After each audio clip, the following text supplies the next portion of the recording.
ஆழ்வாரே, ஒரு ஆயா பொய் சொல்லிட்டு போயிருக்கு. என்னவென்று? நான் இங்க கூத்து பாக்குறேன்னு வீட்டுக்கு பாய் எடுத்துக்கிட்டு போயிருக்கேன். இப்படியா? ஐயா ஐயா ஐயா, இதுவும் இடம் இந்தாண்ட முன்னாடி தெரியல உட்காரு. அது அவங்களோட சண்டைக்கு வந்துருவாங்க முன்னாடி. தலை மட்டும்தான் பாரு பண்ண போவாட்டம். ஆழ்வாரே, சாமி நலம் தானே? இல்லையா? 9 கோடும் பாட்டு போட்டாங்க. இருக்கட்டும் ஆழ்வார். இருந்தாலும் அலைக்கடலில் அமர்ந்திருக்கக்கூடிய மாய், இந்த நாடகம் வச்சது நீ பெருசு இல்ல. இத பார்த்துட்டு போய் எங்க சண்டை ஆகுதோ தெரியல. அதுதான் தெரியல.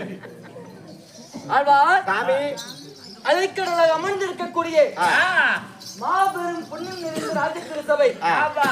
இந்த ராஜ திருசபைக்கு என்னுடைய சிறந்தாழ்ந்தப்பட்ட வணக்கங்கள்.